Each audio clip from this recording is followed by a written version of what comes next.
साहिवाल से रिपोर्ट करते हैं हमारे नुमाइंदे चौधरी फरहान रशीद। मढ़ाली रोड की कारपेंटिंग और फतह शेर रोड पर टफ टाइल लगाने का काम 30 मई तक मुकम्मल कर लिया जाएगा, जबकि इलामा इकबाल रोड और हाई स्ट्रीट पर टफ टाइल और स्ट्रीट लाइट्स लगाने का काम भी जारी है। ये बात कमिश्नर साहिवाल डिवीजन शोएब इकबाल सैयद की ज़ेर सदारत पिस प्रोग्राम और म्यूनसिपल कॉरपोरेशन की कारकर्दगी के जायजा इजलास में बताई गई।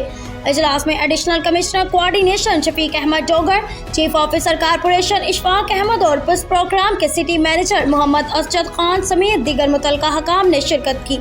कमिश्नर शोएब इकबाल सैयद ने इलामा इकबाल रोड, हाई स्ट्रीट और फतह शेर रोड पर टफ टाइल और स्ट्रीट लाइट्स लगाने के काम में सुस्त रवि पर नाराजगी का इजहार किया और मुतल्लिका हकाम को काम की रफ्तार तेज करने की हिदायत की। उन्होंने सिटी मैनेजर पिस मोहम्मद असजद खान को गवर्नमेंट कॉलेज और नंगल अंबिया हाई स्कूल नंबर 1 के सरबराहान से मुलाकात करके दोनों अदारों के गेट मुतबादल जगह पर लगाने की भी हिदायत की।